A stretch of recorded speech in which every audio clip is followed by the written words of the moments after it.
Adelante, por favor, Darío. Gracias, Luis Jaime. ¿Qué tal? Buenos días a todas y a todos. Vamos a continuar con estas sesiones en este diplomado de el sistema de nulidades en materia electoral. Nos quedamos en este tema la sesión pasada de la nulidad de elección para la presidencia de la República. Posteriormente van a ver otro tema de nulidades que es nulidades constitucionales. Luego van a ver la invalidez de una elección por violación a principios constitucionales. Y finalmente van a tener dos sesiones finales conmigo que también vamos a ver el recuento de votos y el juicio de inconformidad. Pero bueno, el día de hoy nos toca revisar este tema de la nulidad de una elección para la presidencia de la República. Acuérdense que con la reforma de 2007-2008 nace esta figura de la nulidad de una elección en la elección precisamente de la presidencia de la República. Antes del 2007 no estaba plasmado en la ley esta causal de nulidad. El día de hoy vamos a revisar entonces por qué. Resulta que en el 2006, ustedes recuerdan, bueno, algunas o algunos de ustedes pueden recordar muy bien qué sucedió en el 2006. Tuvimos una elección presidencial en la cual el resultado final fue menos de un punto porcentual. En realidad, la elección tuvo un resultado del 0.5%, la diferencia entre el primero y el segundo lugar. Y entonces, obviamente, la coalición que quedó en segundo lugar, con el candidato que actualmente es el presidente de nuestro país, pues impugnó esa elección. Pero las primeras dudas que surgieron ahí fue, bueno, ¿por qué vamos a impugnar la elección presidencial si no hay causal de nulidad en la ley?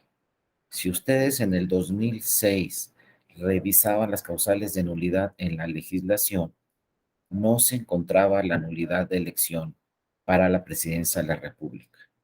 La legislación respectiva de ese 2006 solamente hablaba de la nulidad para diputaciones federales y de la nulidad de una elección para senadurías, pero no estaba contemplado que se anulara la elección de la presidencia de la República.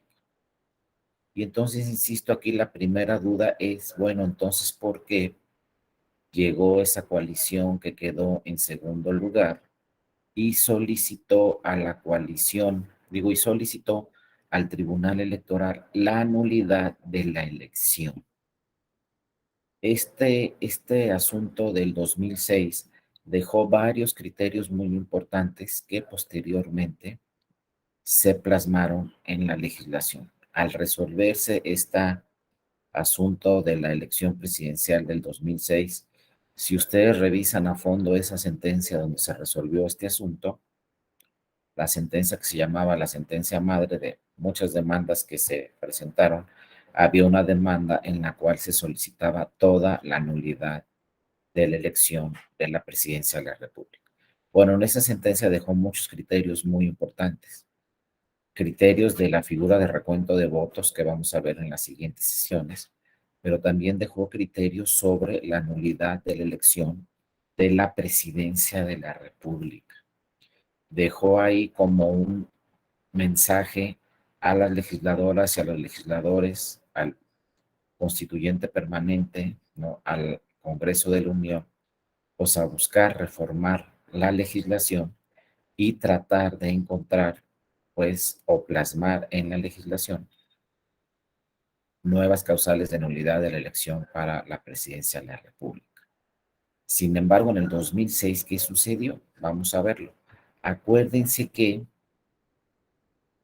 a partir de las reformas de 1996, cambió radicalmente el sistema electoral en México. Antes de la reforma o antes de la nueva legislación de 1996, cuando tuvimos una reforma muy importante en 1996, antes de 1996, quien calificaba las elecciones era pues la Cámara de Diputadas y Diputados o el Senado de la República conforme correspondía. Por ejemplo, había elecciones de diputaciones federales, había controversias quizá en estas elecciones, entonces quienes decidían si era válida la elección y quién era el candidato o la candidata ganadora, era en la elección de diputaciones federales la propia Cámara de Diputaciones Federales. Ahí en la Cámara de Diputadas y Diputados se decidía quién había ganado la elección y se le otorgaba la constancia de mayoría y validez a la candidata o al candidato ganador. Tratándose de senadurías de la República, como ya hemos visto, también antes de 1990 por ahí, quien decidía sobre las elecciones de senadurías era directamente la Cámara de Senadores o el Senado de la República. Ellos calificaban las elecciones, ellos decidían quién era la candidata o el candidato ganador. Bien, en 1990 se crea el Tribunal Electoral y por ahí en una reforma de 1993 se le quitan estas atribuciones a las cámaras, tanto de diputadas y diputados como a la Cámara del Senado de la República. Ya quien calificaba las elecciones en última instancia, en ese 1993, era el Tribunal Federal Electoral. De 1990 a 1993, el tribunal primero calificaba la elección de diputaciones o senadurías, pero esa sentencia la podía revisar el colegio electoral de diputadas o diputados o el colegio electoral del Senado de la República, y el que tomaba la última decisión era el órgano político, es decir, cualquiera de las cámaras. Pues viene la reforma de 1993 y entonces se decide en esa reforma electoral muy importante que será entonces el Tribunal Federal Electoral de ese tiempo quien decidirá ya en última instancia quién ganó la elección y en su caso otorgará la constancia de, bueno, no otorgará, sino revisará quién ganó esa elección y en su caso confirmará o no la validez de la elección. Porque a partir entonces de 1990, acuérdense también que nació el IFE y el IFE ya se encargaba de hacer la declaración de validez de las elecciones de senadurías y de diputaciones federales, ¿no? Contra esas decisiones se podía ir uno ante el Tribunal Federal Electoral, pero posteriormente la última palabra la tenían los órganos políticos. En 1993 la última palabra la tenía el Tribunal Electoral, ya del Poder Judicial de la Federación, con tema de nulidad de elección de diputaciones o de nulidad de elección del Senado de la República. Entonces ya con la reforma de 1996 quedó muy claro que la última instancia para resolver sobre la nulidad de una elección de diputaciones o senadurías era el Tribunal Electoral ya incorporado al Poder Judicial de la Federación, 1996. Sin embargo, todavía no se revisaba el tema de la presidencia de la República. Viene, como les digo, la reforma de 1996 y en el sistema de nulidades no se plasman causales de nulidad de la elección de la presidencia de la República. ¿Qué entendemos con esto? Que en 1996 las legisladoras y los legisladores pues no querían en realidad que se anulara una elección presidencial. Se señalaba que era un tema muy delicado, era un tema muy complejo y que anular una elección de la presidencia de la República pues iba a tener diversas problemáticas sociales, económicas, políticas, etcétera. Entonces, la Ley General del Sistema de Medios de Impugnación no tuvo reformas relacionadas con la nulidad de la presidencia de la República. 1996. Viene la primera elección de el 2000 y en la elección del 2000 solamente se impugnaron 2 distritos de los 300 relacionados con la elección presidencial. Pero en el 2000 no se solicitó que se anulara la elección de la presidencia de la República, solamente se solicitó por ahí que se anularan algunas casillas relacionadas con esa elección. Entonces el 2000 pasó sin problemas, no le alcanzaba ningún partido para solicitar la nulidad de la elección y entonces pues no había ese procedimiento en un momento dado que generara que se anulara la elección presidencial. Pero, oh sorpresa, viene la elección del 2006 con un resultado que nadie se imaginaba, un resultado muy cerrado, no solo en México, sino a nivel internacional. En pocos casos se tiene un resultado tan cerrado del 0,5% la diferencia entre el primero y el segundo lugar. Entonces, en este proceso electoral presidencial del 2006, pues obviamente la coalición que quedó en segundo lugar viene al tribunal y le solicita al tribunal que se anule la elección presidencial por una serie de irregularidades que hace valer, pero además por una diferencia entre primero y segundo lugar tan cerrada del 0,5%, pues el partido político en su estrategia jurídica pues consideró que era muy importante que revisara esa elección el tribunal y en un momento dado pues le solicitó al tribunal que se anulara la elección. Entonces, bueno, llegan una serie de demandas relacionadas con la elección presidencial en el 2006 al Tribunal Electoral. Acuérdense que todo lo relacionado con la elección presidencial, la única sala competente es la sala superior. Entonces llegan todas esas demandas a la sala superior y lo primero que tuvo que revisar el tribunal en el 2006 era, bueno, ¿vamos a admitir las demandas o no vamos a admitir las demandas? Porque se podía decir, pues no se admite la demanda porque no hay causales de nulidad. Entonces, ¿cómo vienes y me solicitas que se anule una elección si no hay causales de nulidad en la ley, mucho menos en la Constitución? Esa era una variable, ¿no? No admitir las demandas o en su caso desecharlas con el fundamento de que no había causales de nulidad de la elección de la presidencia de la República. Pero por otro lado, había disposiciones constitucionales muy importantes, como por ejemplo el 17 de la Constitución, que habla de acceso a la justicia, que habla de tutela judicial efectiva, que habla de que cualquier persona tiene derecho a acudir a un tribunal y que se le aplique justicia pronta y expedita, ¿no? Ese es un artículo constitucional muy importante.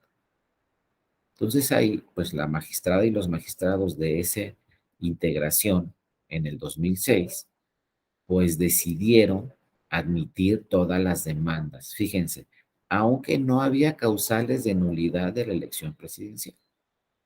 Y entonces luego surgió otro cuestionamiento, ¿no? Otra pregunta muy importante a resolver. ¿Podemos o no en la sala superior, ¿no? Analizaron la magistrada y los magistrados, anular en un momento dado la elección presidencial. O de plano, no se puede anular la elección presidencial porque no hay causales de nulidad específicamente en la legislación. Y entonces, pues lo primero a que se abocó la sala superior fue pues a revisar el texto constitucional. ¿Qué nos dice la Constitución? ¿Qué decía en el 2006 y qué sigue diciendo todavía, ¿no? Esto fue a partir de la reforma de 1996, cuando se estableció claramente en el 99 de la Constitución lo siguiente, ¿no? Y nos dice el 99 de la Constitución. El Tribunal Electoral será, con excepción de lo dispuesto en la fracción segunda del artículo 105 de la Constitución, es decir, con excepción de las acciones de inconstitucionalidad que resuelve la Corte, el Tribunal Electoral será, lo dice la Constitución, la máxima autoridad jurisdiccional en la materia electoral, ¿no? Obviamente, y un órgano especializado del Poder Judicial de la Federación. Y fíjense, también nos dice la Constitución, la sala superior y las salas regionales del Tribunal Electoral solo podrán declarar la nulidad de la elección por las causales que expresamente establezca la ley. Entonces, por ahí también la Constitución nos dice, ¿sabes qué tribunal solamente puedes declarar la nulidad de una elección por las causales que están en la ley, causales de nulidad. Y si no hay causal de nulidad de la presidencia de la República, pues ¿cómo vas a declarar la nulidad de una elección? Y fíjense, no estamos leyendo la ley, estamos en el texto de la Constitución, estamos analizando la Constitución. Y la Constitución nos dice, tu tribunal electoral, tanto tu sala superior como tus salas regionales, solo podrán declarar la nulidad de una elección por las causales expresamente establecidas en la ley. Entonces, ¿cómo vamos a anular la elección presidencial si no hay una causal o varias causales expresamente señaladas en la ley con relación a la elección presidencial? No había en el 2006 en la ley causales de nulidad de la elección presidencial. Entonces, imagínense que ustedes sean magistradas o magistrados de la sala superior, les lleguen las demandas solicitando que se anule la elección presidencial, revisen en primer lugar la Constitución y la Constitución nos diga solo se puede declarar la nulidad de la elección por causales expresamente establecidas en la ley. Y para la elección presidencial no hay causales establecidas en la ley de nulidad de elección.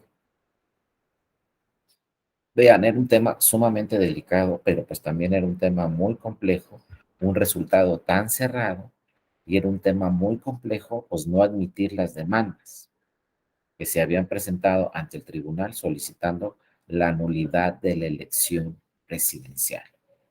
Había que imprimirle certeza y legalidad al proceso electoral de la elección presidencial, transparencia también al proceso electoral de la elección presidencial.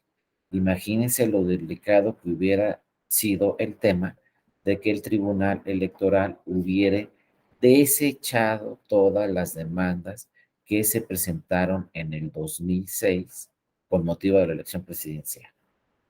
Nada más imagínense qué hubiera pasado si el tribunal desecha todas las demandas de la elección presidencial en el 2006. Pues no sabemos, pero nada más imagínense la tensión que hubiera pasado, más de la que ya había, si hubiera puesto el tema mucho más complejo, si el tribunal no admite las demandas de esa elección presidencial, que fueron más de 300 demandas las que se promovieron en el 2006, solicitando la nulidad de la votación recibida en una o varias casillas, pero por ahí también solicitando la nulidad de toda la elección presidencial. Entonces había ahí que hacer una interpretación constitucional muy importante. Habría que ver cómo íbamos a interpretar la Constitución para que de alguna forma pues, se le diera entrada a esas causales de nulidad. Digo, se le diera entrada a esas demandas, aunque no existieran causales de nulidad. Se revisara todo el proceso electoral y en su caso se pudiera declarar la nulidad de la elección presidencial. Pero también surge una pregunta aquí muy importante. ¿Cómo vamos a anular la elección si no hay causales de nulidad de elección con relación a la presidencia de la República? ¿Para qué admitimos demandas si de cualquier forma no vamos a anular la elección presidencial porque no hay causales de nulidad? Entonces muchos pensaron, no, pues puede ser un acto simulado, ¿no? Nada más están admitiendo las demandas, pero no hay forma de que se declare la nulidad de la elección presidencial porque no hay causales de nulidad. De alguna forma se entendía muy bien ese criterio. Oye, pues no hay causales de nulidad de la elección presidencial, ¿cómo admites las demandas? Y si admites las demandas, bueno, a lo mejor vas a anular la votación recibida en una o varias casillas de la elección presidencial. Y por eso las admitiste, para anular casillas solamente. Pero también se admitió la demanda donde se solicita toda la nulidad de la elección presidencial. ¿Por qué admites una demanda? ¿Y por qué revisas tribunal una demanda donde te están solicitando la nulidad de toda la elección de la presidencia de la República si no hay forma de anular la elección? ¿Y por qué no hay forma? Porque no hay causales de nulidad en la legislación. Ojo, estamos hablando de 2006, porque como les digo, lo que generó esta sentencia fue que para 2007 se reformara la Constitución y en la ley, y en el 2007 en la ley se crearon causales de nulidad de la elección presidencial, que vamos a ver después. Pero 2006 no había causales de nulidad. Revisen la legislación del 2006, no existían las causales de nulidad de la presidencia de la República. Entonces, bueno, al admitir las demandas el tribunal, sobre todo la demanda que habla de que se anule la elección presidencial, en la sentencia, el tribunal hace una interpretación a la Constitución y señala, pues si bien por una parte nos dice la Constitución que la sala superior y las salas regionales del tribunal solo podrán declarar la nulidad de una elección por las causas expresamente o por las causales de nulidad que están expresamente en la ley, y en la ley no había causales de nulidad de la presidencia de la República, también dice el tribunal en esa sentencia, muy importante, el tribunal señala, también por ahí la Constitución en su artículo 99 señala lo siguiente. Fíjense, este párrafo es central. Gracias a este párrafo, el Tribunal Electoral señaló en el 2006, pues en un momento dado sí se puede anular la elección presidencial, pero técnicamente no se va a anular, sino fíjense, conforme a este párrafo de la Constitución, lo que podía hacer el tribunal. Y nos dice este párrafo de la Constitución en, en el artículo 99. Fíjense, esto es muy importante. La Sala Superior realizará el cómputo final de la elección de presidente de los Estados Unidos mexicanos.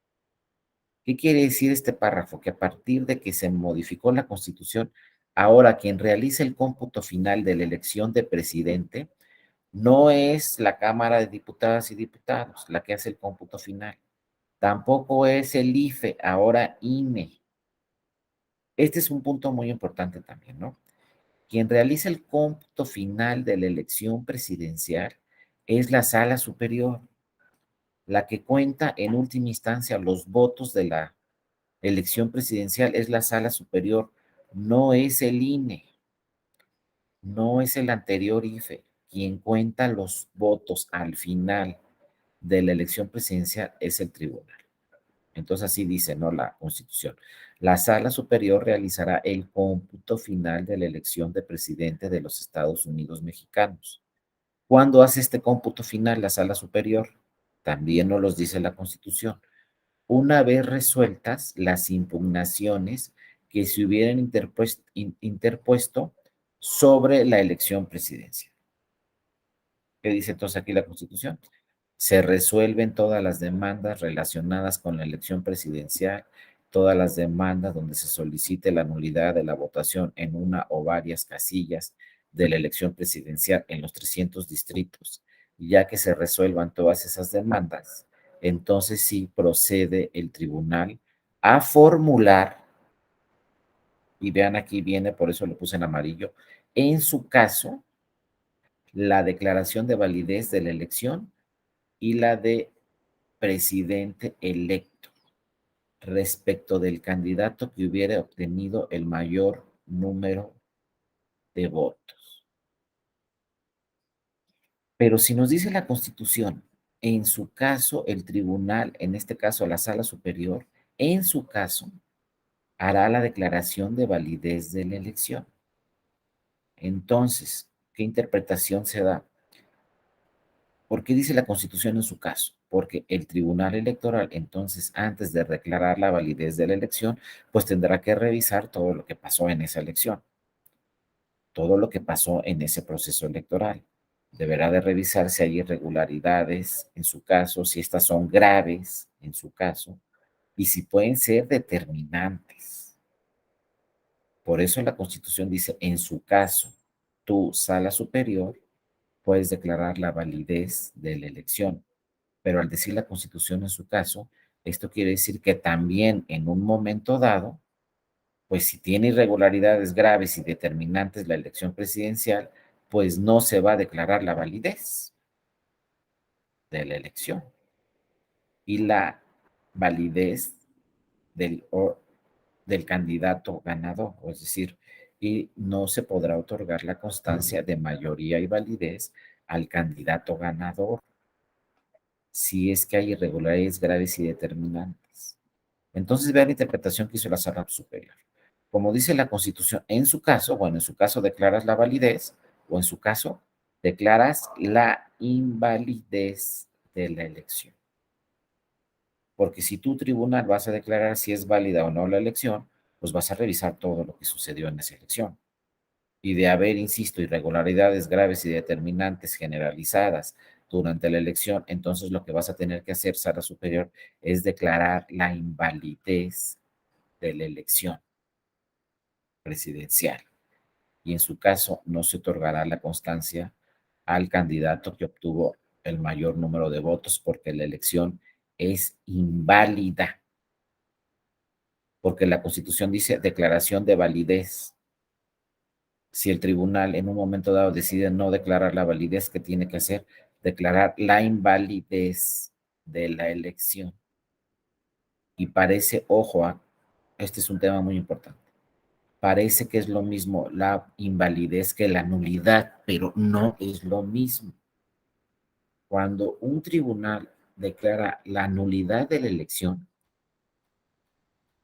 su fundamento jurídico es en base a una causal de nulidad que está en la ley o en la Constitución.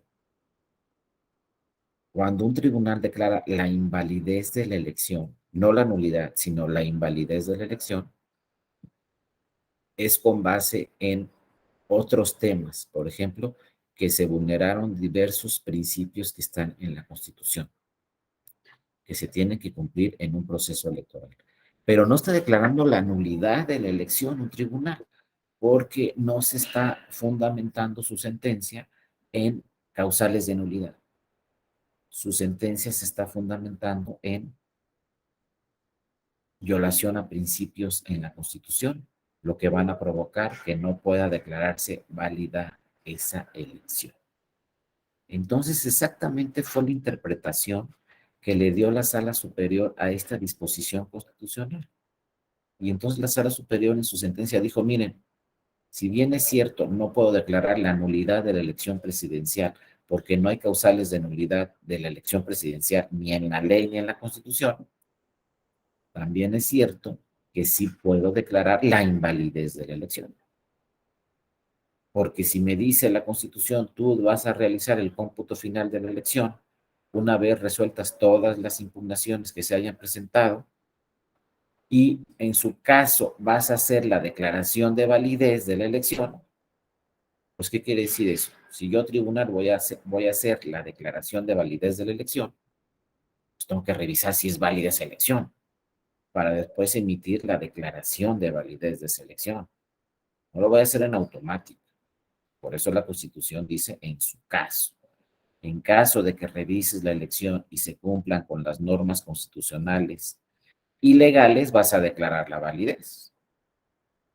Pero aunque no lo diga directamente la Constitución, se puede inferir, bueno, y si no cumple con todos los principios constitucionales, con todo lo que dice la ley, ese proceso electoral de la elección presidencial, pues lo que va a tener que hacer la Sala Superior es declarar la invalidez de la elección. Es decir, no se puede declarar válida la elección porque hay una serie de irregularidades generalizadas, graves y determinantes que están afectando el resultado final de la elección y por lo tanto no puedo declarar la validez, por lo tanto, en consecuencia, voy a declarar la invalidez de la elección presidencial. Entonces, a partir del 2006, lo señaló claramente en su sentencia a la Sala Superior, pues yo siendo la Sala Superior, en un momento dado puedo declarar la validez o declarar la invalidez de la elección presidencial. Y en atención a este párrafo, la Sala Superior admitió todas las demandas de la elección presidencial, inclusive aquella demanda que se solicitaba, en la que se solicitaba la nulidad de toda la elección presidencial. Porque estamos claros que se pueden admitir demandas de la elección presidencial cuando solo se solicita la nulidad de una o varias casillas. Eso siempre podía suceder. Lo que no podía suceder es declarar la nulidad de la elección presidencial.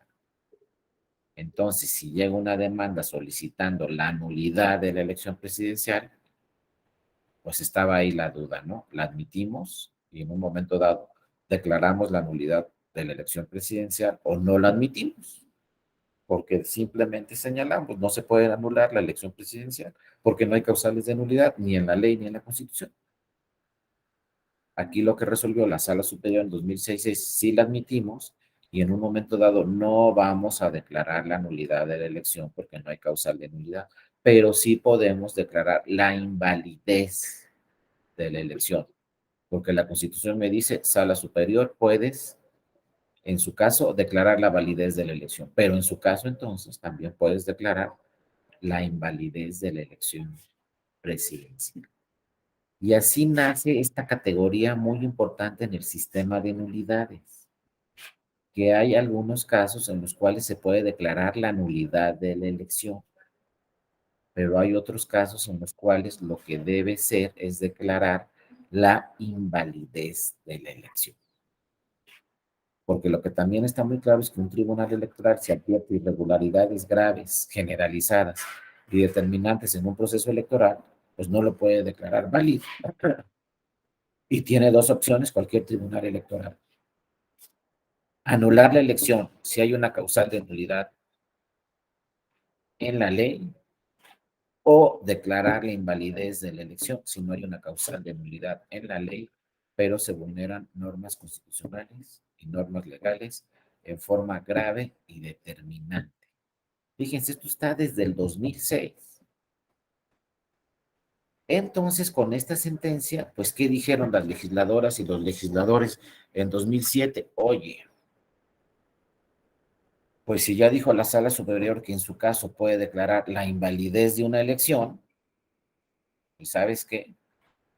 Mejor vamos plasmando en la ley causales de nulidad de la elección presidencial. De cualquier forma, la Sala Superior puede declarar la invalidez de una elección. Pues mejor vamos a plasmar en la ley causales de nulidad de la elección presidencial. Y entonces, por primera vez con las reformas de 2007 y de 2008, con las reformas electorales que se dieron a la Constitución en el 2007 y que se dieron a la ley en el 2008, pues por primera vez tenemos ya en la legislación causales de nulidad de la elección presidencial. Ya decidió ahí el Congreso de la Unión y la mayoría de las entidades federativas a reformar la ley, en su caso, la Constitución y crear causales de nulidad de la elección presidencial, como a nivel local también se crearon causales de nulidad de la elección de la gobernatura. Ya para el 2007 estamos hablando en la mayoría de las entidades federativas, si no es que en todas, y a nivel federal que se podía anular ya la elección presidencial o se podía anular ya alguna elección en alguna gobernatura. Como les decía, ¿no? Con las reformas constitucionales y legales del 2007-2008 en materia electoral, por primera vez en México, se plasmaron en la ley procesal causales de nulidad para la elección de presidente de los Estados Unidos mexicanos. Antes de entrar directamente a las causales de nulidad, explicaremos en breve cómo se realiza el cómputo, ¿no?, de la elección presidencial. Acuérdense también, cuando tenemos una elección presidencial, pues vamos las ciudadanas y los ciudadanos a emitir nuestro voto en los 300 distritos que se encuentran en el país. Acuérdense que una elección presidencial pues es a nivel nacional y vamos a votar en los 300 distritos del país. Se van a recibir votos de la elección presidencial. Por ejemplo, en este 2024 vamos a recibir votos en los 300 distritos del país de la elección presidencial.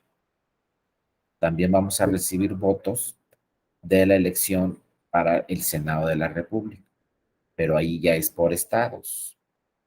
Pero en los 300 distritos también se recibirían votos de la elección del Senado de la República y también en los 300 distritos se van a recibir votos de las 300 diputaciones por mayoría relativa y las 200 de representación proporcional.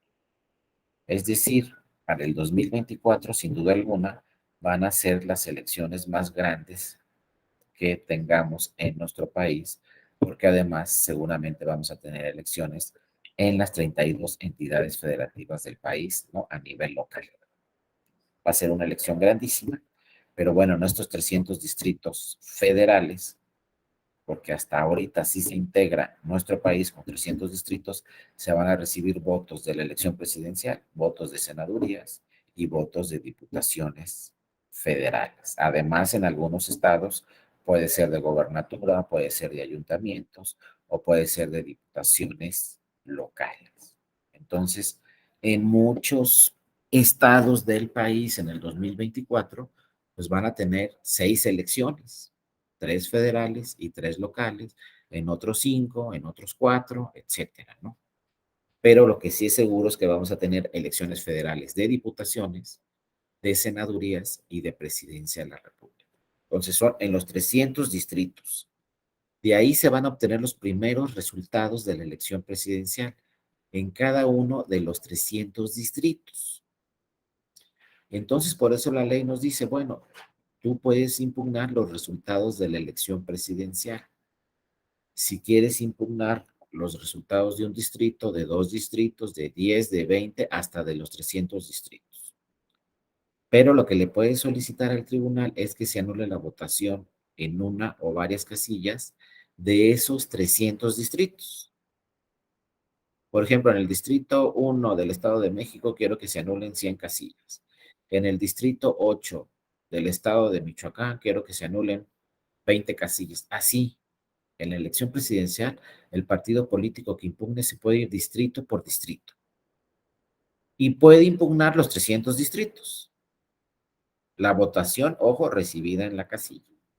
Entonces, si el partido político impugna los 300 distritos relacionados con la elección presidencial, van a llegar 300 demandas a la sala superior.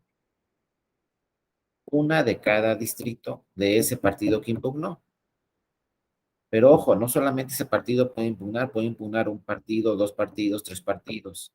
Puede impugnar la elección presidencial, el que quedó en segundo lugar, el que quedó en tercero, el que quedó en cuarto, el que quedó en quinto, etcétera, ¿no? Entonces no van a llegar solamente 300 demandas, por ejemplo, del segundo lugar si impugnó los 300 distritos. Pueden llegar demandas también del tercer lugar, de los 300 distritos, o 200 o 100, o de los que haya impugnado. Y a lo mejor el cuarto lugar también impugna la votación recibida en una o varias casillas, etcétera. Pero además dice la ley, si vas a impugnar toda la elección presidencial, es decir, si además quieres que se anule la elección presidencial, no solamente que se anule la votación en una o varias casillas, sino que se anule toda la elección presidencial. Se anula la elección, entonces vas a presentar también una demanda específica donde digas quiero que se anule toda la elección presidencial. Esa no la vas a presentar en ninguno de los 300 distritos. Esa demanda la vas a presentar directamente ante el Consejo General del INE. Es decir, vas a ir a las oficinas centrales del INE y ahí vas a presentar esa demanda en la cual vas a solicitar que se anule toda la elección presidencial. Llega esa demanda entonces al INE, se cumplen con todos los procesos o los plazos del medio de impugnación, ¿no? Se publicita, se le da plazo a los terceros interesados, se rinde un informe circunstanciado, ya que se integra entonces todo el expediente, el INE va a mandar ese expediente al Tribunal Electoral, a la Sala Superior. Y entonces la Sala Superior va a advertir que además de que se están impugnando casillas quizá en los 300 distritos, también la Sala Superior va a advertir que se está solicitando que se anule toda la elección presidencial. Ahora, ojo, ¿qué puede pedir el partido político en esa demanda? Que se anule toda la elección presidencial por diversas irregularidades que sucedieron en la elección. Pero aquí también hay que tener mucho cuidado.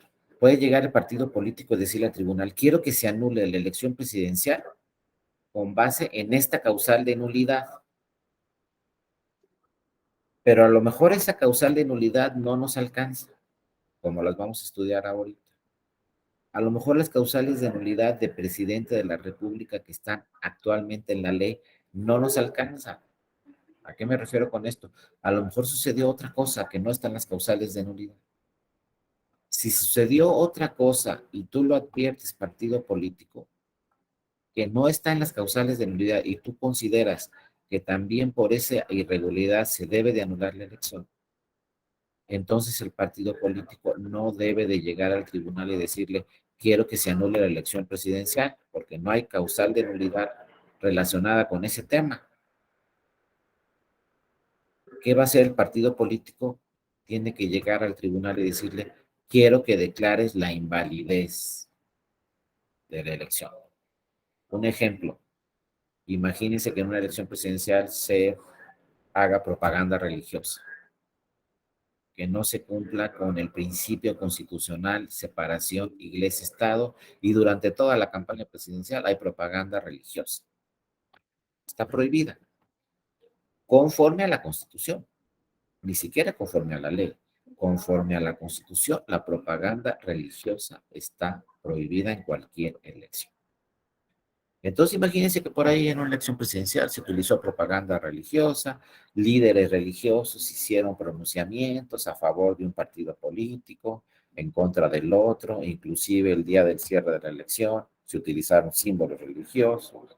En época de Veda también se utilizaron símbolos religiosos, propaganda religiosa, etc. ¿Qué va a ser el partido que quedó en segundo lugar? En esa demanda que presenta directamente ante el Consejo General del INE y le solicita que se anule la elección presidencial. Pues no le va a poder solicitar que se anule la elección presidencial, porque si vemos las causales de nulidad de la elección presidencial, no hay una que diga se anula la elección presidencial si se utiliza propaganda religiosa. Pues no hay causal de nulidad específica. Luego, no haya una causal de nulidad genérica, como para senadurías y diputaciones que nos dice la causal de nulidad. Si hay irregularidades graves, generalizadas y determinantes, se anula la elección. Y la causal genérica para Senado de la República y diputaciones federales nomás dice que haya irregularidades graves durante la elección. Bueno, propaganda religiosa puede ser una irregularidad grave.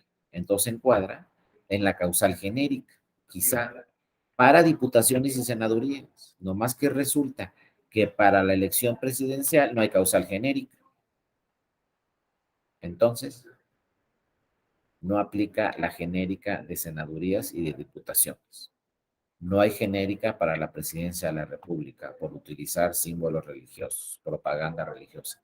En consecuencia, no se puede solicitar al tribunal que anule la elección por propaganda religiosa.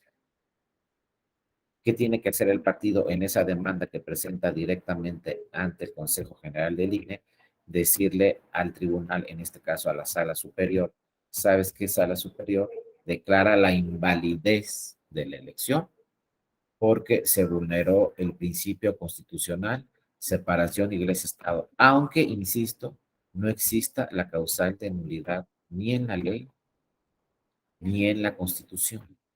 Ya van a ver en las siguientes sesiones cómo hay nuevas causales de nulidad en la Constitución que también aplican para la elección presidencial, pero no está esta causal por símbolos religiosos, por propaganda religiosa. Entonces no nos alcanzan ni las causales de nulidad que están en la ley, ni las causales de nulidad que están en la Constitución. Por lo tanto, lo que tendríamos que solicitarle necesariamente a la sala superior es sala superior declara la invalidez de la elección, porque se vulneró de una forma grave generalizada y determinante el principio separación iglesia-estado, porque se utilizó durante toda la campaña símbolos religiosos. Ahí tendría que revisar el tribunal si esta irregularidad en realidad sí sucedió, cuánto tiempo sucedió, en qué etapa del proceso electoral sucedió y si es determinante o no para el resultado final de la elección. Entonces, también un tema muy importante en cualquier elección presidencial es qué tan cerrado fue el resultado. Como en cualquier elección, lo primero que tenemos que revisar en este tema de causales de nulidad para ver si es determinante o no la irregularidad es qué tan cerrado fue el resultado. Por lo general, cuando se anula una elección, el resultado es cerrado. Y por lo general, cuando no se anula una elección, es porque el resultado final entre el primero y segundo lugar no es tan cerrado. No es necesariamente una norma que se tenga que cumplir que el resultado sea cerrado, pero por lo general, casi en todos los casos, el resultado es cerrado y por eso se anula una elección. Cuando el resultado no es tan cerrado, es más difícil que se anule una elección. Por eso, como van a ver en las siguientes sesiones, cuando hablen de causales de nulidad ya en la Constitución habla de el 5% o menos. Es decir, la Constitución nos dice un resultado cerrado que puede provocar la nulidad de una elección es 5% o menos la diferencia entre el primero y segundo lugar. Ya lo van a ver cuando vean las causales de nulidad en la Constitución. Dice la Sala Superior, se presume que se anula una elección si la diferencia entre el primer y segundo lugar es de 5% o menos, hay irregularidades graves, generalizadas y determinantes, y un resultado final de 5% o menos. Se presume. Al decir así la Constitución quiere decir que no en todos los casos. Habrá que revisar otros elementos, pero sí en la mayoría de los casos se necesita una diferencia de 5 o menos. Pero a ver, acuérdense de la elección presidencial de 2006. No fue 5% o menos, fue menos de 1%. Entonces fue un resultado sumamente cerrado en el cual pues sí encuadraba este tema de que el resultado final fue muy cerrado. Inclusive en diputaciones federales hemos tenido también resultados en varias ocasiones de menos de 1% la diferencia entre primero y segundo lugar. No crean que es difícil, ya se han dado varios casos donde la diferencia entre el primero y segundo lugar es menos de un punto porcentual. Y la Constitución nos habla de 5% o menos. Entonces, pues nos podemos tener muchos casos, sobre todo en diputaciones federales, de una diferencia del 5% menos. Ahora, en la elección presidencial, pues nadie se imaginaba una diferencia del 5% o menos hasta que viene la elección presidencial del 2006, donde fue menos de un punto porcentual. Entonces hay que tener muy claro ese tema, hay que estar también muy pendientes de ese tema, cuál es el resultado final en una elección presidencial, cuál es la diferencia entre el primero y segundo lugar para un momento dado llegar a la sala superior y solicitarle, como ya les dije, dos cosas. Uno, que se anule la elección, si hay causal de nulidad en la Constitución o en la ley, o dos, que declare la invalidez de la elección si es que no existe una causal de nulidad ni en la ley ni en la Constitución relacionada con la elección presidencial, como este ejemplo que les digo de la vulneración al principio constitucional de separación iglesia-estado al artículo 130 de la Constitución. No hay una causal de nulidad que nos diga si se vulnera el 130 de la Constitución en forma grave y determinante, se puede anular la elección presidencial.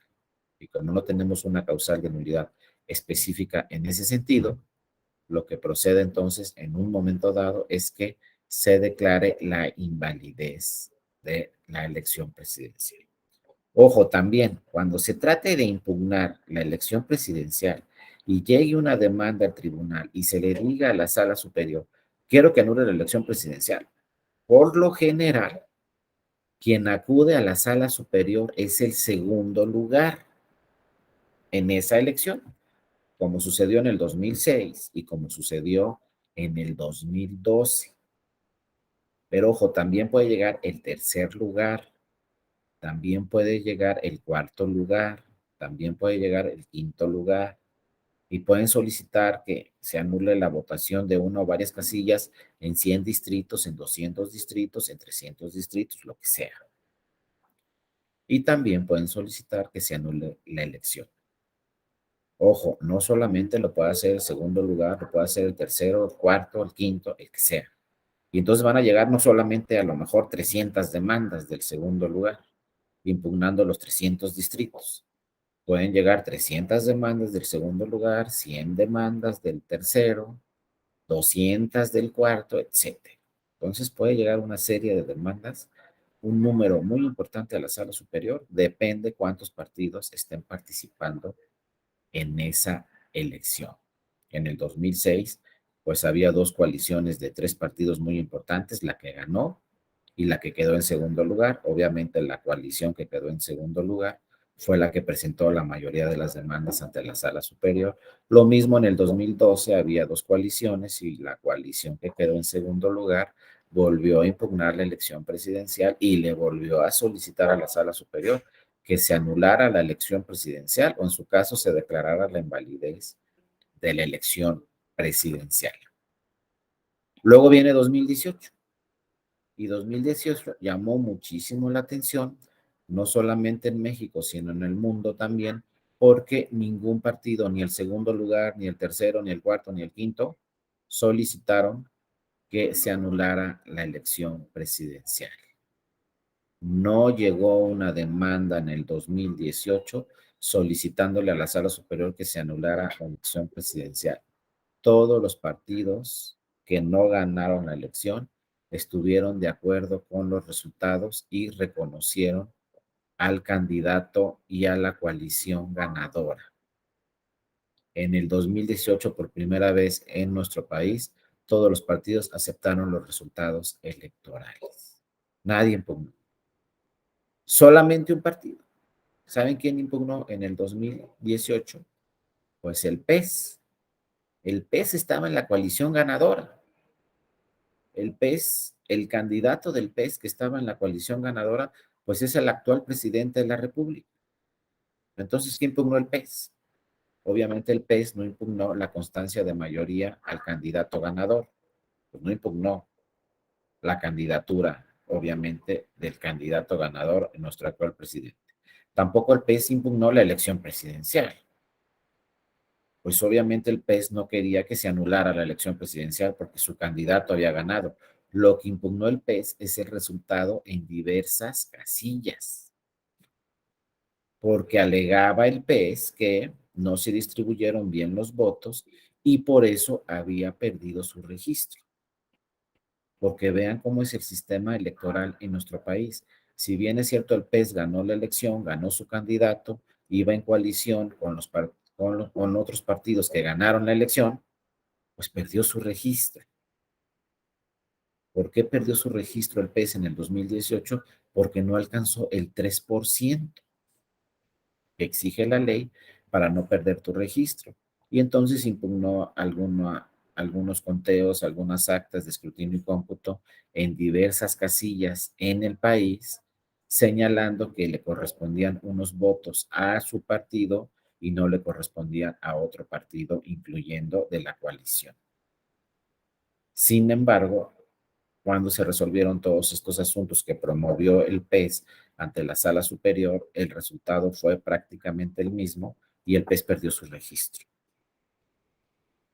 También pueden preguntarse ustedes, bueno, ¿cómo perdió su registro si ganó la elección? Bueno, esto sucedió también con motivo de una de las reformas electorales que se dieron en el 2007-2008, donde se dijo, acuérdense, va a pasar en el 2024, donde en el 2007 y en el 2008 se dijo en la reforma electoral, ya los partidos políticos no pueden participar con emblema de la coalición.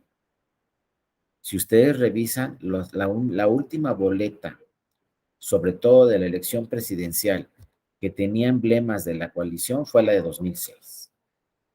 A partir de las elecciones de diputaciones federales del 2009, Ya todas las boletas se imprimían con los emblemas de los partidos en lo individual, como sucede actualmente.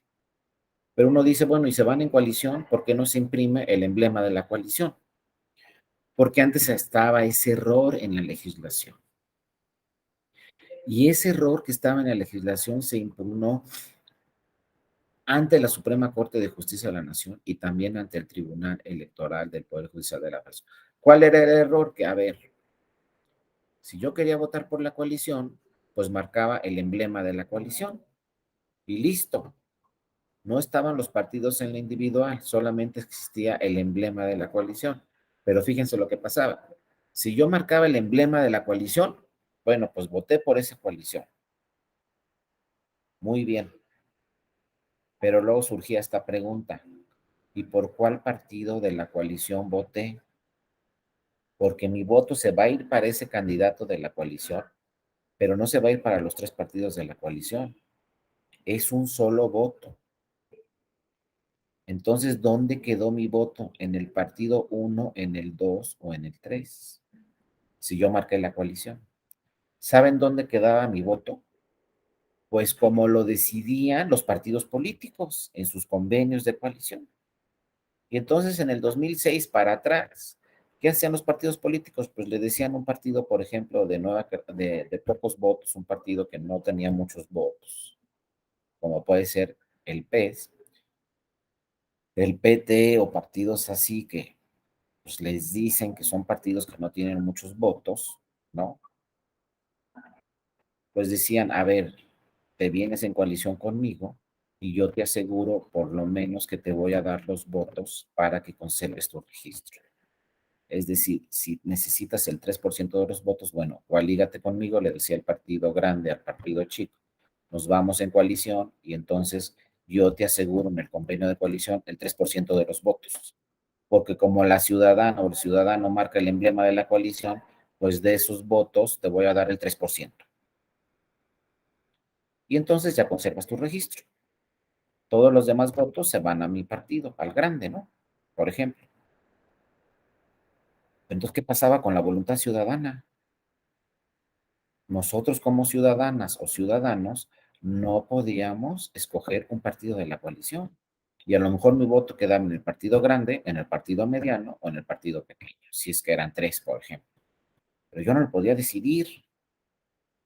Por eso este tema se impugnó ante la Corte, se impugnó ante el Tribunal Electoral y el Tribunal, tanto la Suprema Corte como el Tribunal Electoral, pues sí, lo dijeron muy claramente, no, no lo pueden decidir los partidos a dónde se va el voto, si al partido grande, al partido mediano o al partido pequeño. Eso lo tienen que decidir la ciudadana o el ciudadano.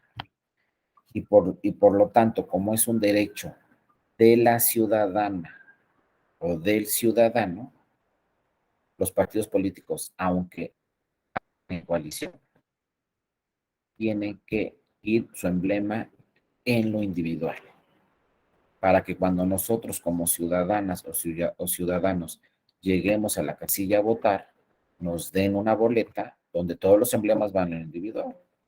Y entonces así yo pueda decidir si voto, por ejemplo, si hay una coalición de tres partidos, si voto por el partido 1, si por el partido 2 o si por el partido 3.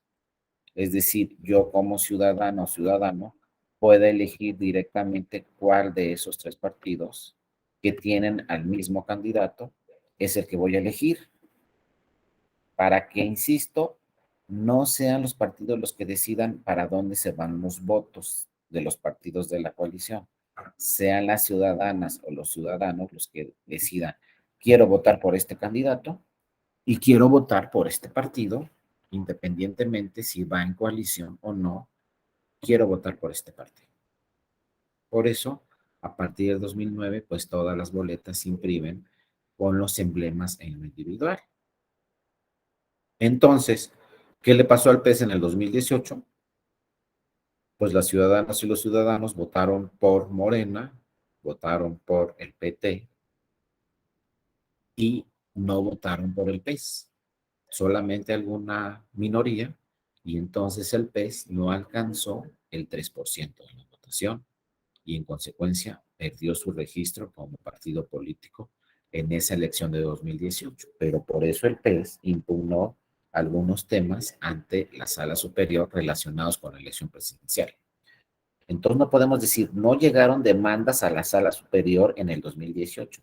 Sí llegaron, pero del PES, que era un partido que su candidato ganó la elección.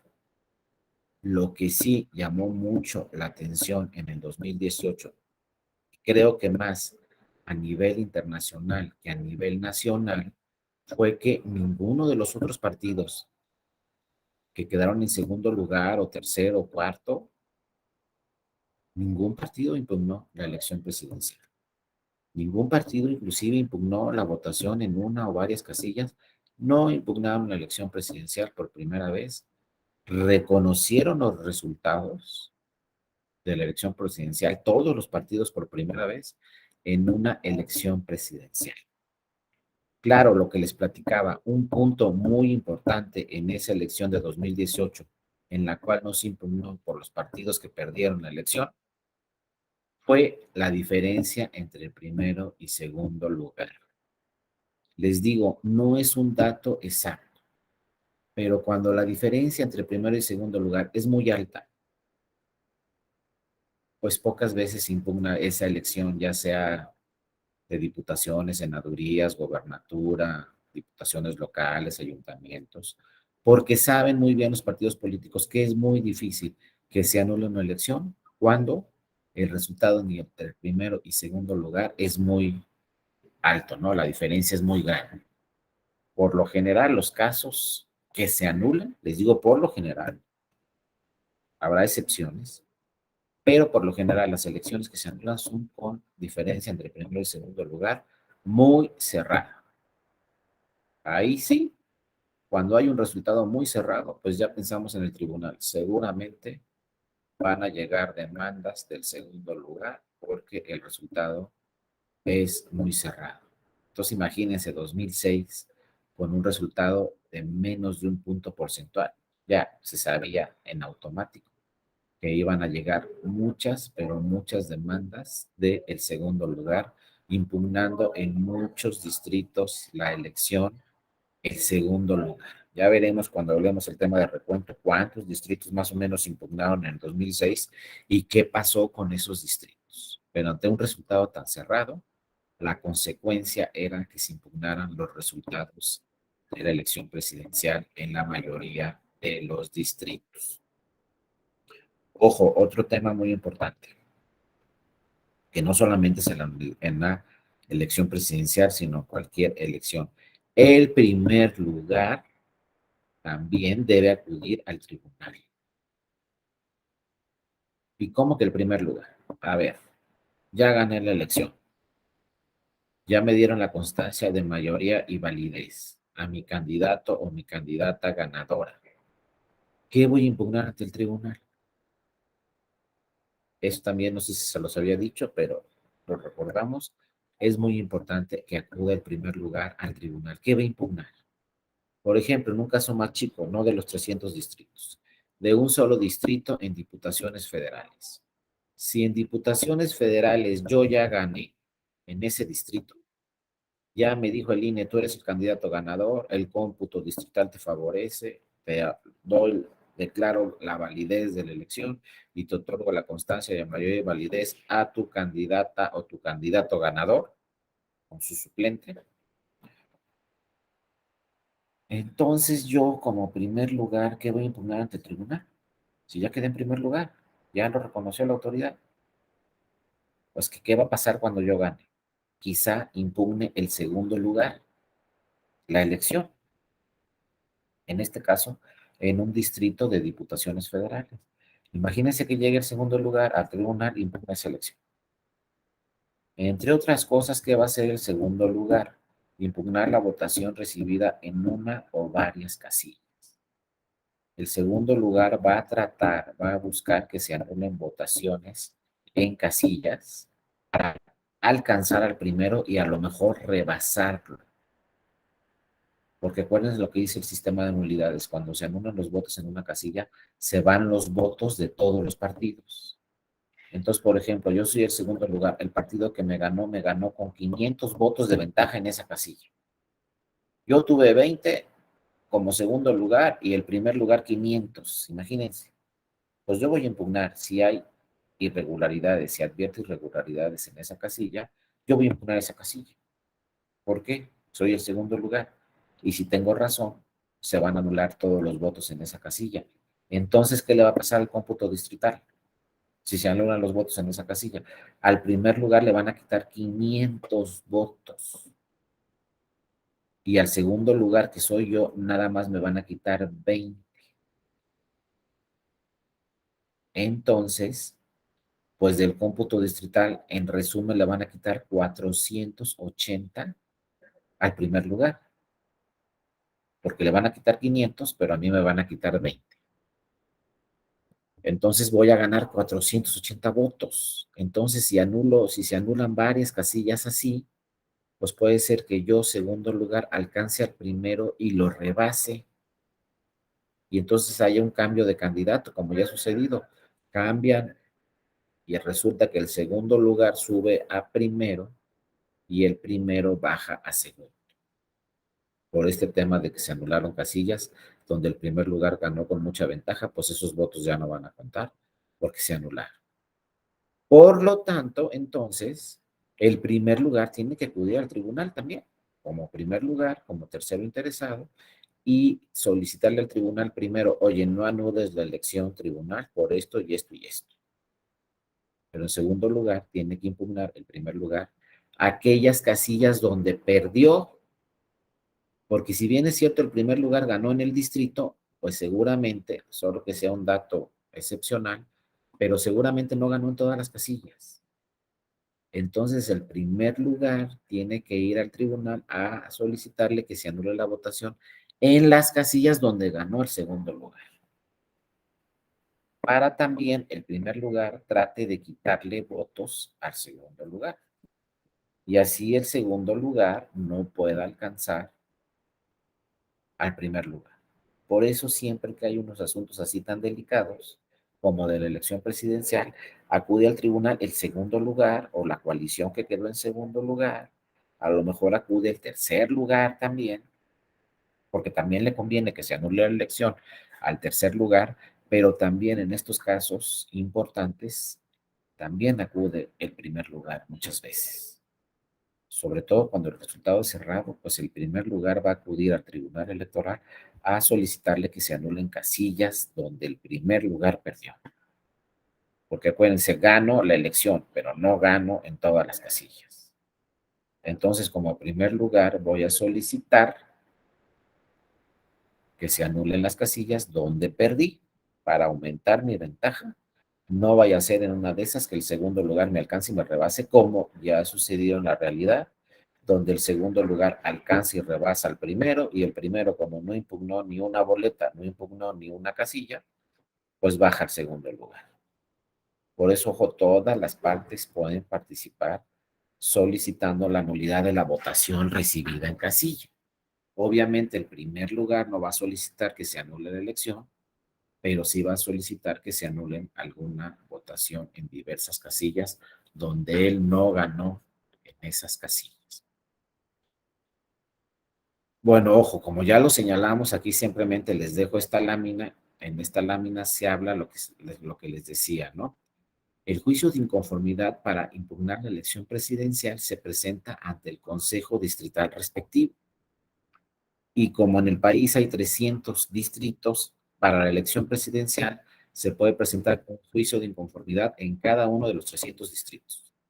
Ojo, en un juicio de inconformidad no se pueden impugnar los 300 distritos de la elección presidencial. Hay que ir distrito por distrito. Entonces, en una elección presidencial, si yo como partido que quedó en segundo lugar, que quedé en segundo lugar, quiero impugnar 200 distritos, tengo que presentar 200 demandas, una en cada distrito. Las demandas para impugnar la elección presidencial se llama juicio de inconformidad. Y entonces, vía mis juicios de inconformidad, yo voy a decir al tribunal, en el distrito 1 quiero que se anulen estas casillas, en el 5 estas, en el 20 estas. y así me voy a los 300 distritos. Reviso lo que sucedió en los 300 distritos y luego veo cuántos distritos impugno, en cuántos distritos impugno casillas. Una, dos o tres casillas por distrito, o inclusive todas las casillas del distrito. Pero ojo, tengo que revisar como segundo lugar e impugnar, como les decía, las casillas donde perdí. Entonces, pues voy a impugnar distrito por distrito quizá, solamente las casillas en las cuales perdí. Si hay distritos donde gané en todas las casillas, pues no voy a impugnar ese distrito, aunque haya quedado en segundo lugar. Por eso pueden llegar 100 demandas, 200 demandas, hasta un total de 300 si es que voy a impugnar los 300 distritos del país. Pero esa es la magnitud, ese es el parámetro. Pueden llegar hasta 300 demandas, una por cada distrito, o sea, 300 juicios de inconformidad, uno por cada distrito, y esos 300 juicios de inconformidad los tiene que resolver todos la sala superior. Porque acuérdense que para la elección presidencial solamente tiene competencia la sala superior. Ya entraremos a fondo sobre este asunto en la sesión en la cual vamos a platicar sobre el juicio de inconformidad. Y como yo les decía, si voy a impugnar toda la elección, entonces mediante el juicio de inconformidad también se puede solicitar la nulidad de toda la elección de la presidencia de la República. Cuando solicite que se anule toda la elección, entonces el juicio debe presentarse ante el Consejo General del INE, como ya lo habíamos señalado, dentro de los 4 días posteriores a la presentación del informe que rinda el secretario del INE ante el referido Consejo General, relacionado con el resultado de la sumatoria de los resultados consignados en las actas de los cómputos distritales. Entonces, la primera sumatoria la hace el INE. Después impugna esa sumatoria ante el Tribunal Electoral. Una vez que el Tribunal Electoral resuelve todas las impugnaciones, realiza el cómputo final. El cómputo final nunca lo va a hacer el INE en la elección presidencial. La validez de la elección presidencial nunca la va a declarar el INE, la va a declarar la Sala Superior del Tribunal Electoral. En senadurías y en diputaciones, sí, la validez de la elección la hace el INE y el otorgamiento de constancias de mayoría y validez a las candidaturas ganadoras las hace el INE. Ya contra la validez de la elección que hizo el INE, nos vamos al Tribunal Electoral. Pero ojo, cuando es la presidencial, el cómputo final y la declaración de validez la hace la Sala Superior. Y el otorgamiento de la constancia de mayoría y validez a la candidata o al candidato ganador lo hace la Sala Superior, no el INE. Por eso acuérdense que el candidato ganador a la elección presidencial siempre ha ido a la Sala Superior a que le den su constancia de mayoría y validez. Nunca ha ido al INE porque esa atribución la tiene la Sala Superior. Entonces, bueno, ya que ganó un candidato a la presidencia, va a ir al tribunal, a la Sala Superior, a recoger su constancia de mayoría y validez de la elección presidencial. Por eso a partir del 2000, pues primero fue Fox a la Sala Superior, le dieron su constancia de candidato ganador. Después de Fox fue Calderón, también a la Sala Superior, le dieron su constancia de candidato ganador. Luego fue Peña Nieto a la Sala Superior, le dieron su constancia de candidato ganador. Y finalmente fue nuestro actual presidente, Andrés Manuel López Obrador, a la Sala Superior al que le dieran su constancia de mayoría y validez de candidato ganador. Hasta ahora, pues todos han sido candidatos hombres ganadores, pero pues podemos tener también, en alguna ocasión puede suceder que llegue una candidata. Por eso no se debe hablar de elección de presidente, se debe de hablar de elección para la presidencia de la República, porque ya en varias elecciones presidenciales han participado candidatas. Entonces estamos hablando de una elección para la presidencia de la República, porque si se registran mujeres, si se registran candidatas, entonces vamos a tener a lo mejor una presidenta y no un presidente. Por eso es mejor hablar de presidencia de la República. Pero insisto aquí, con base a esta lámina, se nos explica que efectivamente se puede solicitar la nulidad de toda la elección presidencial. Bueno, ahí están, ¿no?, los datos en los cuales se señala la ley.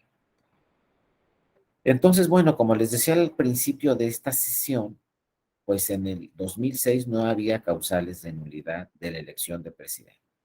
Entonces después, con las reformas de 2007, 2008, pues dijeron las legisladoras y los legisladores, ¿saben qué? Pues hay que crear causales de nulidad de la presidencia de la República y plasmarlas en la ley. Pero para no modificar la Ley General de Medios de Impugnación en materia electoral, para no modificar los artículos, o sea, el numeral de los artículos, crearon en el mismo 77, crearon un artículo, tenemos el artículo 77 en la Ley General del Sistema de Medios de Impugnación y también tenemos el artículo 77 bis. En el artículo 77 bis se plasman en ese 2007 las nuevas causales de nulidad de la presidencia de la República. A partir de 2008, entonces, podemos hablar por primera vez que en la ley, insisto, del sistema de medios de impugnación en materia electoral, en el sistema de nulidades, por primera vez hablamos que se plasman causales de nulidad para la presidencia de la República. Y esto también sucedió en algunas entidades federativas donde se plasmaron también nulidades para la gobernatura en diversas entidades federativas. Pero lo primero que sucedió fue esta de la nulidad presidencial. Por primera vez a partir de 2008 podemos hablar de causales de nulidad de la elección presidencial ya plasmadas directamente en la ley. Se convenció el constituyente permanente, se convenció el poder reformador a la Constitución y a la ley que había que crear causales de nulidad de la presidencia de la República y plasmarlas en la ley para no enfrentarse otra vez al tema del 2006, que no había causales de nulidad de la presidencia de la República. El problema fue, y problema que tenemos todavía, es que fue sumamente limitado este catálogo de causales de nulidad de la presidencia de la República. En este 2008 nada más se plasmaron 3. Ya después, con las reformas de 2014, se plasmaron otras 3 a nivel constitucional, o sea, en la Constitución, que hablan de todas las elecciones, inclusive de la elección presidencial. Las que van a revisar causales de nulidad en la Constitución en las próximas sesiones también aplican para la elección presidencial, pero estas se plasmaron hasta 2014 para todas las elecciones. Pero en este 2008, cuando se crearon estas de la presidencia de la República, no había causales de nulidad en la Constitución, entonces eran las únicas que aplicaban. Es decir, para las elecciones presidenciales del 2012, solamente había estas 3 causales de nulidad para la elección presidencial, sumamente acotadas, sumamente limitadas. Aquí no fue, desde mi punto de vista, pues un acierto de las legisladoras y legisladores dejar solamente estas 3. Aquí les faltó evidentemente en estas causales de nulidad una causal de nulidad genérica también para la presidencia de la República. Porque vean cómo no está la genérica, solo hay 3 específicas.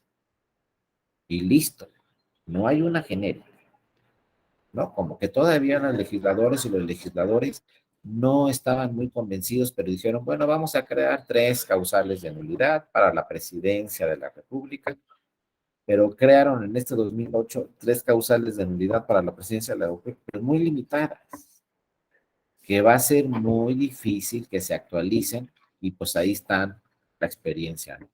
No se actualizó ninguna de estas, obviamente, en el 2012, no se actualizó en el 2018 ninguna de estas, y pues va a ser muy difícil que alguna de estas se actualice en el 2024.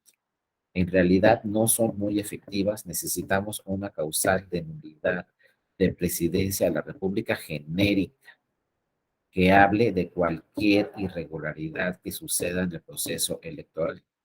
Vean cómo aquí nomás se habla de 3 irregularidades. Y si no se presentan estas 3, pues conforme a la ley, no se puede anular la elección presidencial. Vean cuáles son las 3 que se crean. Fue un avance, pero insisto, no fue un avance sustancial, porque va a ser muy difícil que se actualice cualquiera de estas. ¿Qué nos dice la primera? Que alguna de las causales de nulidad previstas en el artículo 75, acuérdense, son todas las causales de nulidad que ya estudiaron para anular la votación recibida en una o varias casillas.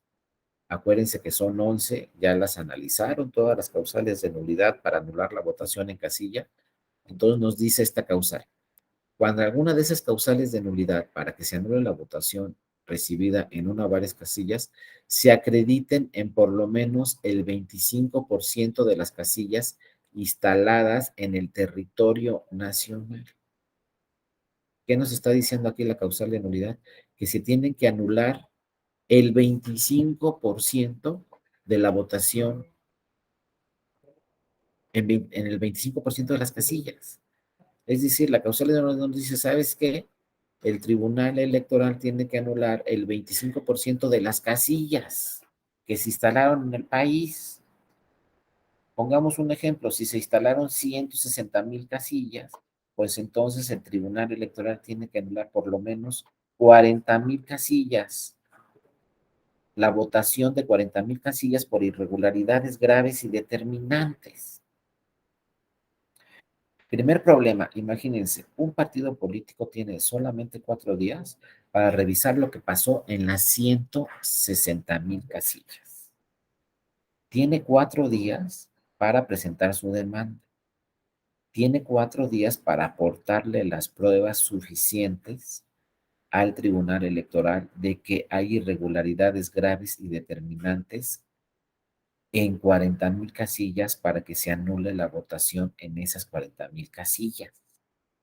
Y después el tribunal tendrá que revisar lo que sucedió en esas 40,000 casillas, si hay las pruebas suficientes, si hubo irregularidades graves y determinantes en esas casillas para anular la votación de 40,000 casillas.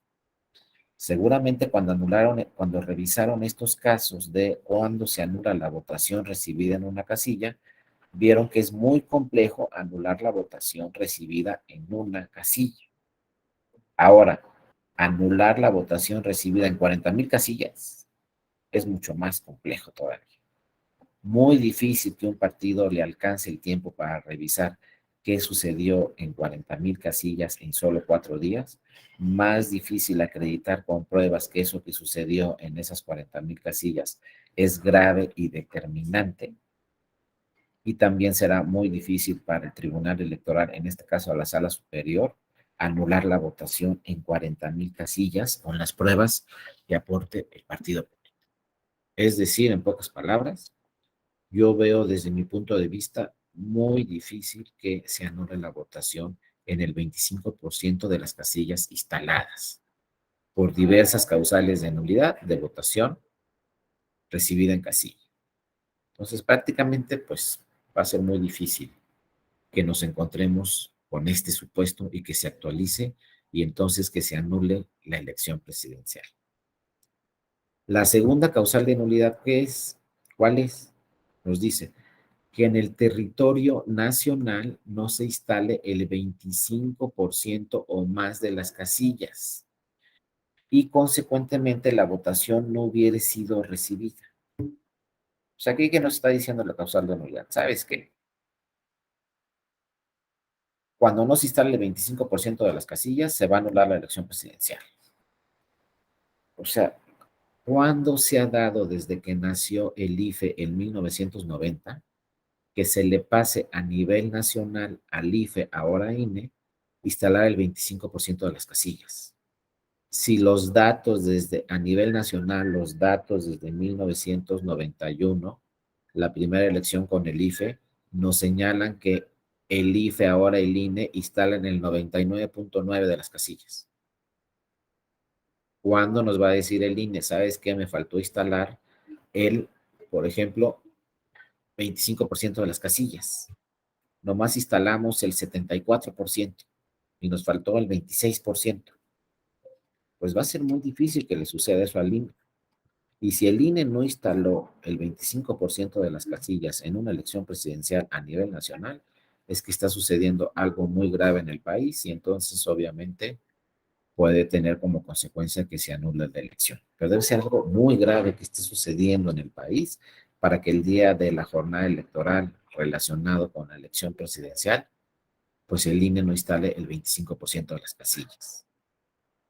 Puede ser un dato, pues, ojalá nunca suceda, pero un dato muy, muy difícil que suceda. De verdad es un dato muy difícil que suceda. Entonces, pues otra causal de nulidad que cuando la revisamos en la ley, pues nos quedó claro que el legislador pues no tenía así como la intención de que se anule la elección presidencial, porque estas dos primeras que plasmó en la ley son sumamente difíciles, es sumamente difícil que se actualicen y que en consecuencia se anule la elección presidencial, ¿no? La tercera, esa puede darse algún supuesto, ¿no? Quizás se pudiera presentar y se tuviera que anular la elección. Porque, ¿qué nos dice? Cuando el candidato o la candidata ganadora de la elección presidencial resulte inelegible. ¿Por qué podría suceder? Porque, ojo, en la elección presidencial, como también en la elección de gobernaturas en nuestro país, no hay suplente. Ahí sí no. Tanto en una gobernatura como en la elección presidencial, no se compite en fórmula. No tenemos propietario y suplente o propietaria y suplente, como en senadurías o diputaciones locales, inclusive en algunas presidencias municipales hay suplente. En gobernaturas, por disposición constitucional y por un dato histórico en nuestro país, no hay suplente. Y en la presidencia de la República tampoco hay suplente ni vicepresidente ni nada conforme a la historia de nuestro país. Entonces sí, si soy la candidata o el candidato ganador de la presidencia de la República y resulto inelegible, se anula la elección. No entra suplente porque no hay suplente. Entonces tendría que anularse la elección, nombrar un presidente o una presidenta interina, porque el que se va, dura 6 años y se va. Se tiene que nombrar un suplente, se tiene que nombrar un sustituto provisional mientras se convoca a una elección extraordinaria para elegir nuevamente a una candidata o candidato que gane la elección presidencial. Entonces ponemos uno provisional en lo que se celebra la elección extraordinaria. Ahí sí podría darse, ¿no? El caso que el ganador o la ganadora resulte inelegible. Y lo que muchas veces se pregunta aquí es, ¿pero por qué va a resultar inelegible la candidata o el candidato ganador de la elección presidencial si cuando se registró cumplía con todos sus requisitos para ser elegible? Porque acuérdense, el INE, cuando se registran las candidaturas a la presidencia de la República por parte de los partidos políticos o por parte de las coaliciones, cuando es un solo candidato de la coalición, pues el INE, este va a ser tu candidato, esta va a ser tu candidata, vamos a revisar que cumpla con todos los requisitos. Para si cumple con todos los requisitos, entonces, pues pueda participar en la precampaña, en la campaña y sobre todo si es un candidato ganador, pues se declare la validez de la elección y de candidato electo. Entonces siempre el INE, pues, cuando van y se registran las candidaturas a la presidencia de la República y a cualquier otra elección, revisa que cumple con todos sus requisitos, la residencia, la edad, todo lo que exige la ley, ¿no? Que sea ciudadano, ciudadano mexicano, etcétera. Todo lo que exige la ley y la Constitución para que pueda participar como candidata o candidato a la presidencia de la República. Entonces ya revisa el INE que cumpla con todos sus requisitos, el INE le contesta al partido político, efectivamente tu candidatura cumple con todos los requisitos y se le otorga su registro para que sea candidato en la elección presidencial y participe en la elección presidencial. Y si gana, pues es elegible, ¿no? Pero entonces la pregunta es, ¿y entonces cómo va a ser inelegible si el INE ya revisó todos sus requisitos? Es una pregunta que se hace muy seguido. Oye, ya el INE revisó que cumple con todos los requisitos. Ahora resulta que ya ganó la elección y que es inelegible. ¿Por qué? Pues porque puede suceder un acontecimiento posterior durante la campaña. Por ejemplo, se registra y cumple con todos los requisitos. Durante la campaña le dictan un auto de formal prisión o de vinculación a proceso, o durante la campaña le dictan una sentencia definitiva. Y entonces, pues si hay una sentencia definitiva donde lo tienen que recluir en la cárcel, por ejemplo, pues ya no va a ser elegible. Ahora hay la discusión si solamente es un auto o un de formal prisión o un auto de vinculación a proceso que le dicten durante la campaña. Hay dos posiciones que ha tomado el tribunal. Si le dictan un auto de vinculación a proceso durante la campaña, pero no es un delito grave y puede hacer campaña, puede estar libre, pues será elegible. Y hasta que se tenga una sentencia definitiva, pues ya se verá en qué tiempo se tuvo la sentencia definitiva para declararlo ya inelegible, pero si ya entró en funciones, habrá que esperar a que termine sus funciones como presidente o presidenta de la República. Entonces, ojo, un auto formal prisión, una autovinculación a proceso, no necesariamente lo hace inelegible. Solo que sea un delito grave, que lo recluyan, o sea, que esté en la cárcel, no pueda salir de la cárcel cuando gane la elección.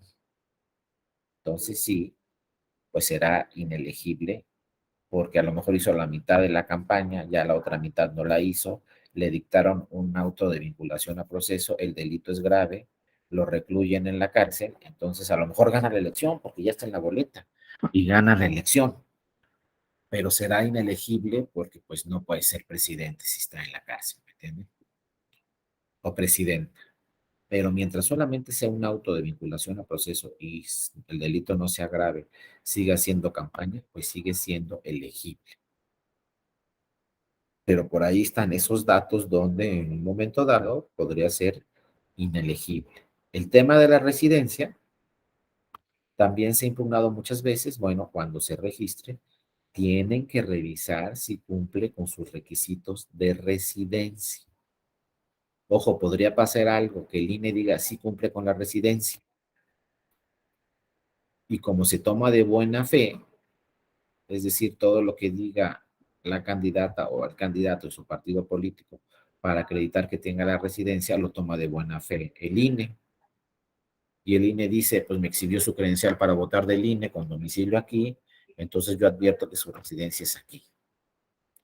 Si nadie la impugna, pues va a campaña, cumple con todos los requisitos, pero a lo mejor cuando gana llega la impugnación de la residencia. Ojo, aquí es muy importante también este tema. No puede llegar la impugnación dos veces. Si cuando se registra como candidata o candidato, alguien impugna y dice no tiene la residencia, esto lo tendrá que revisar el tribunal. Y el tribunal puede resolver si la tiene y puede ser candidato o candidata, no la tiene y entonces el partido lo tiene que sustituir por otra candidata o otro candidato. Si ya resolvió ese tema el tribunal, cuando se registró, ya no puede volver a revisar ese tema el tribunal, ya que ganó, porque ya hay una sentencia del tribunal definitiva donde dijo sí tiene la residencia.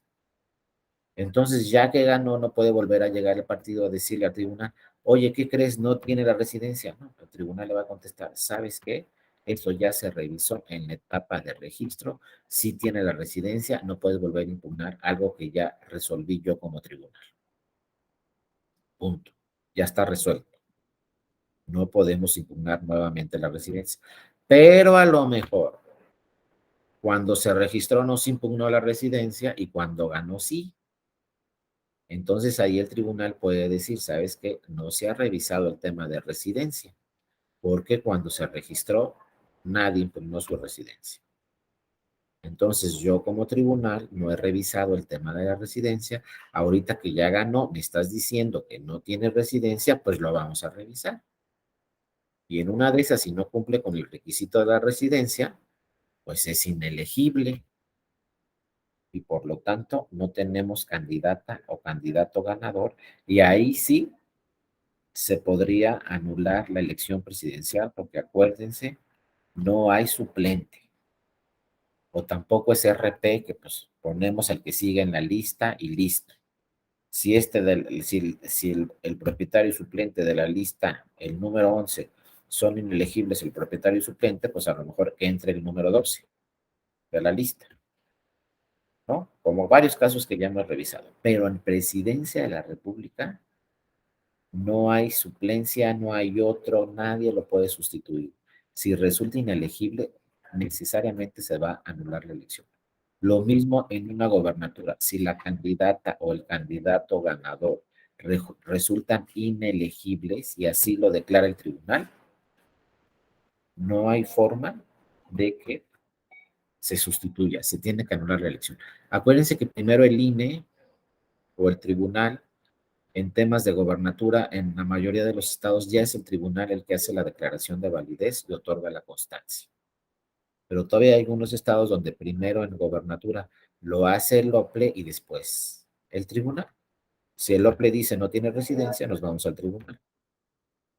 Y el tribunal tomará la última decisión a nivel local en una gobernatura si tiene o no tiene la residencia, si es elegible o no. Pero en otras entidades federativas habrá que ver en qué entidad federativa, de qué entidad federativa estamos hablando. En otras ya es directamente como en la presidencia, directamente esos temas los ve el Tribunal Electoral, ya no los ve el INE. Acuérdense, la sala superior va a decir al final, después de la elección, hace la declaración de validez y la sala superior revisa si el candidato o la candidata ganadora cumplen con todos los requisitos para ser elegibles. En la elección presidencial, después de la elección ya no revisa ese tema el INE. Ganó este candidato o ganó esta candidata a la elección presidencial, es la sala superior la que va a revisar entonces si es elegible o no. Y le va a otorgar la constancia de mayoría y validez y de candidatura ganadora. No va a ser el INE. La residencia, ya que ganó la elección, no la va a revisar el INE, la va a revisar directamente el tribunal. Todas las impugnaciones que se presenten después del día de la elección ya las va a revisar el tribunal. Ya no hay ningún tema que revise el INE, a diferencia de senadurías y diputaciones. Ahí sí, después de la elección, el INE revisa nuevamente si los candidatos o candidatas ganadores cumplen con todos los requisitos. Dice, si cumplen, estos son los ganadores. Y esa resolución del INE se puede impugnar ante el tribunal en senadurías y diputaciones. Pero en presidencia de la República ya no actúa ahí el INE. Ya el competente es la sala superior la que revisa ya si cumple o no con todos los requisitos para ser el candidato o la candidata ganadora a la elección presidencial. Ya no es tema del INE después de la elección. El INE revisa los requisitos cuando se registra el candidato o la candidata a la elección presidencial. Pero ya que gana, quien revisa nuevamente los requisitos tratándose de la elección presidencial es directamente la sala superior, la que hará el cómputo final de la elección presidencial, declarará la validez de la elección presidencial y dirá, este es el candidato o la candidata ganadora y sí es elegible porque cumple con todos los requisitos. Si no es elegible, será la sala superior la que diga, no es elegible porque no cumple con este requisito que yo mismo revisé. O sea, la propia sala superior revisó si cumple o no cumple con los requisitos. Esto también es muy importante, porque ahí sí, no es que la misma autoridad administrativa revise si cumple con los requisitos cuando se registra y se cumple con los requisitos ya que ganó la elección. Aquí la autoridad administrativa revisa si cumple con los requisitos cuando se registra y será ya la autoridad jurisdiccional la que revise si cumple con los requisitos la candidata o el candidato ganador ya que se ganó la elección. Ya ahí, insisto, no interviene el INE tratándose de la elección presidencial y este modelo se aplica también en las gobernaturas en la mayoría de las entidades federativas.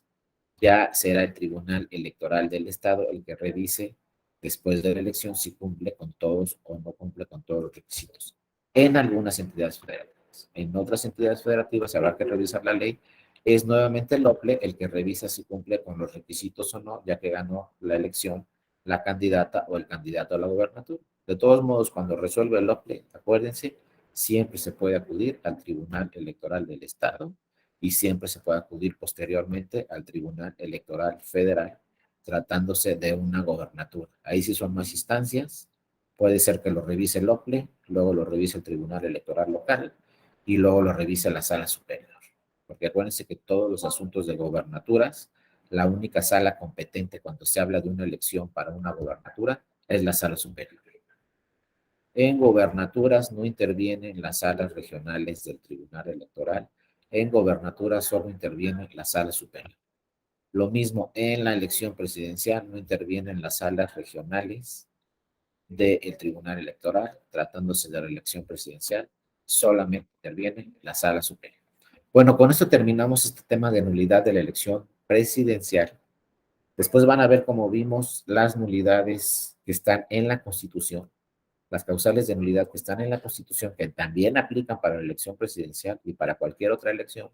Van a ver la invalidez de una elección por violación a principios constitucionales y posteriormente, nuevamente conmigo, van a ver dos temas importantes: recuento de votos y el juicio de inconformidad. Por lo pronto, con esto terminamos. Acuérdense que aquí está mi correo electrónico. Me pueden escribir cuando ustedes quieran por cualquier duda o me pueden escribir si solicitan, si necesitan esta presentación. Me pueden escribir a mi correo electrónico con todo gusto. No sé si tuvieran alguno de ustedes alguna duda, alguna participación que quisieran decirla ahorita o después, si les nace por ahí alguna duda, pues me escriben, insisto, aquí a mi correo electrónico dario.mora@te.gov.mx y bueno, estoy a sus órdenes para cualquier duda que tuvieran. De cualquier forma, insisto, en este diplomado nos vamos a ver en todavía 2 sesiones más. Si tuvieran alguna duda y la quieren ventilar en las próximas sesiones para que la escuchen todas las compañeras y compañeros, pues bueno, las mencionan ahí, o en su caso me escriben, o en su caso en un chat, etcétera, como ustedes vean. Pero bueno, con esto concluimos el día de hoy la nulidad de la presidencia de la República, y ya en las últimas 2 sesiones conmigo, pues verán el recuento de votos y el juicio de inconformidad para concluir este diplomado. Les agradezco por lo pronto a todas y todos su atención el día de hoy. También le agradezco mucho a mi compañero de la EJE, el doctor Luis Jaime, que estuvo aquí con nosotros dándole seguimiento a esta presentación. Y si no tuvieran alguna duda o algún cuestionamiento, alguna participación, pues les agradezco a todas y a todos mucho su atención. Que tengan una excelente semana y nos vemos en las siguientes sesiones conmigo, que serán las últimas de este diplomado. Muchas gracias a todas y a todos. Muchas gracias, Luis Jaime. Nos vemos en la próxima sesión. Gracias, hasta luego, que estén muy bien. Hasta luego. Hasta luego, Darío. Bonita tarde. Igualmente, Luis Jaime. Muchas gracias a todos.